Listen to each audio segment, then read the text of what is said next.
The iPhone 16 Pro gets a bigger display and the 5x tetra prism zoom from the Max without a price hike. Add in promising Apple Intelligence features, a smarter Siri and longer battery life, and this is a compelling flagship phone value.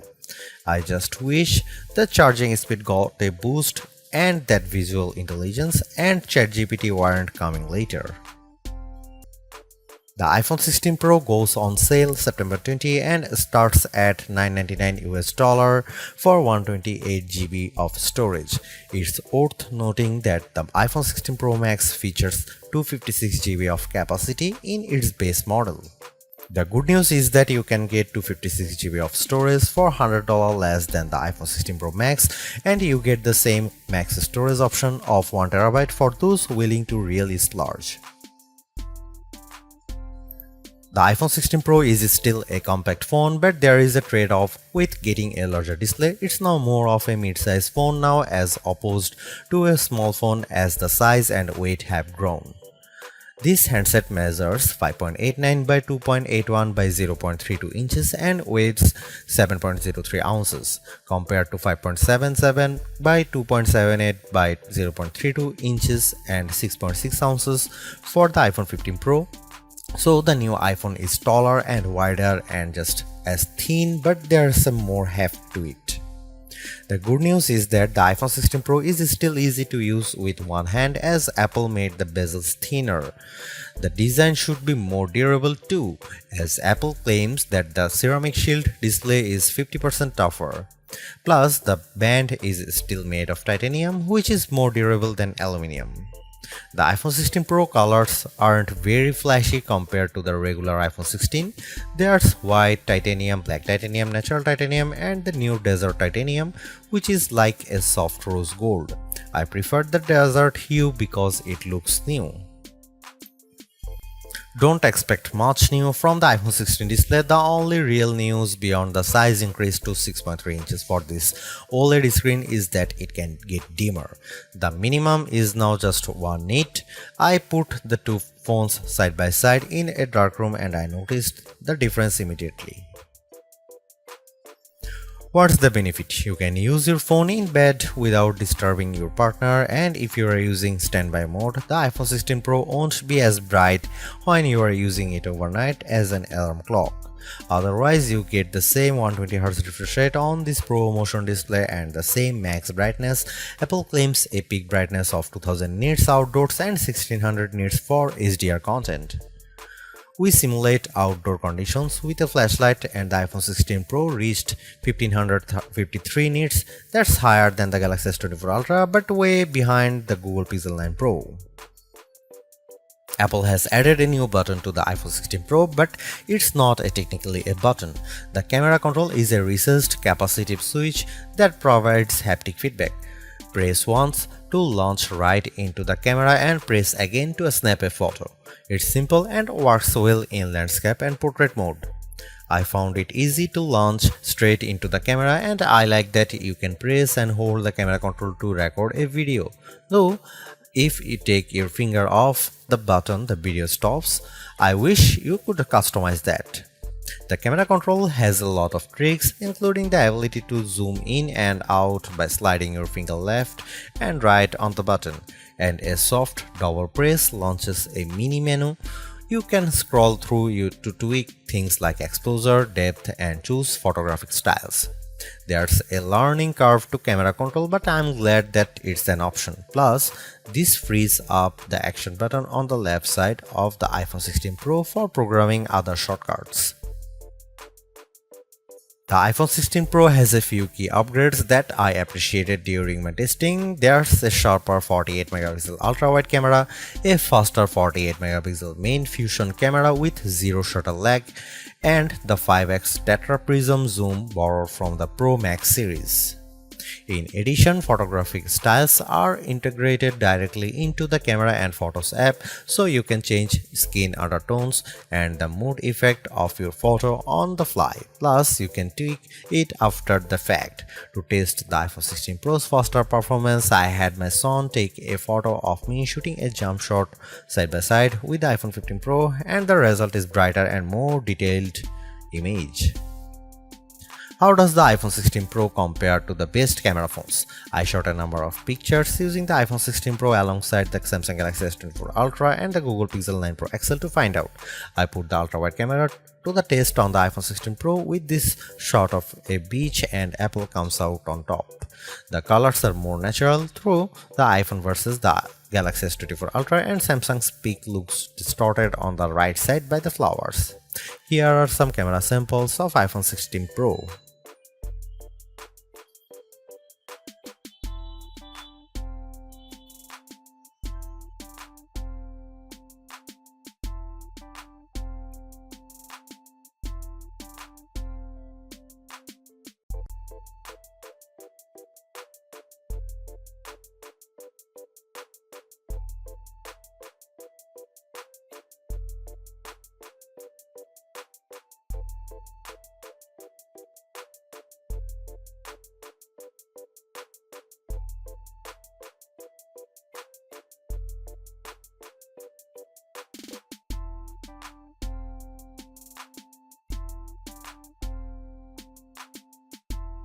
Hey Siri, are you smart yet?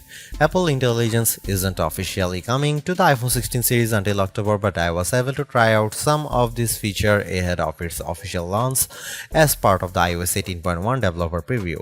Writing tools can be fairly helpful. I used it to summarize a long note in the Apple Notes app and it came up with a useful summary.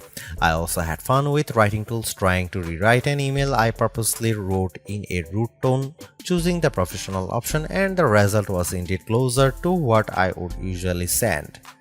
I also used Apple Intelligence to look up how to do various things on the iPhone and get back step-by-step instruction for how to screen record on your iPhone, so you'll definitely spend less time looking up how to at online. On the Photos front, my favorite Apple Intelligence feature is Memory Movie. You can give the Photos app a prompt like a beach memories through the years with an upbeat soundtrack, and you will see the AI go to work sifting through all your photos and videos, and the end result was pretty satisfying, fittingly ending with a sunset peak. While it's overdue, I appreciate that the iPhone 16 Pro has a clean up button, which is basically Google's Magic Eraser on iOS. Apple's version of this feature is smart enough to identify objects or subjects you might want to remove, and it works quickly. But the feature struggled in some cases to completely erase what I didn't want in the frame. Siri is definitely the biggest upgrade with Apple Intelligence. It's a lot more conversational and forgiving of mistakes as we speak. For example, I was able to correct a timer from 10 minutes to 5 minutes on the fly and Siri got it right. The new Siri in Apple Intelligence is also better with follow-up questions. For example, I could ask about the weather today and then say, how about the rest of the week? And I got an extended forecast. Siri was also smart enough to answer who do the Yankees play next and what are the odds in succession, though it couldn't tell me who the starting pitcher was. I got several links instead. Another plus is that you can talk to Siri just by typing. You tap the bottom of the iPhone 16 Pro to enter your query, which comes in handy when you can't talk. Siri is definitely getting better, but it doesn't have that wow factor that you will experience with Gemini Live Voice or GPT-40 Voice, where it feels like you are having a real conversation with a chatbot. The iPhone 16 Pro packs Apple's new A18 Pro chip built on 2nd generation 3nm tech as well as 8GB of RAM. Based on our testing, it is indeed the fastest chip around, but not on every test.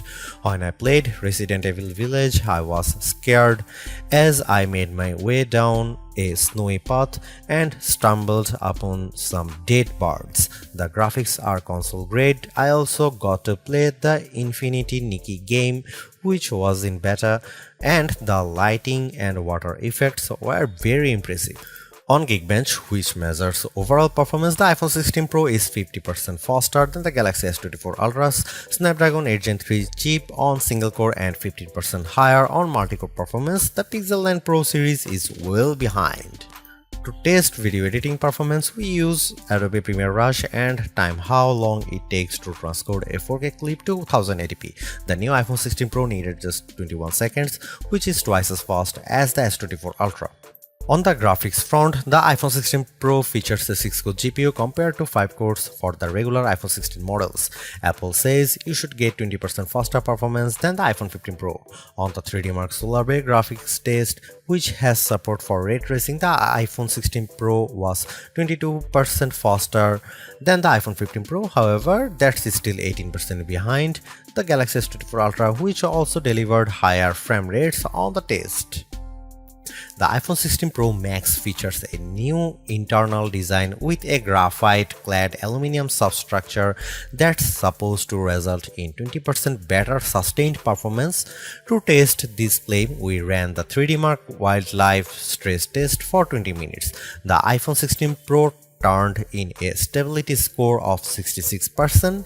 It hit a higher overall loop score than iPhone 16 Pro Max but had a bigger drop-off. The Galaxy S24 Ultra's score was worse at 60.4%.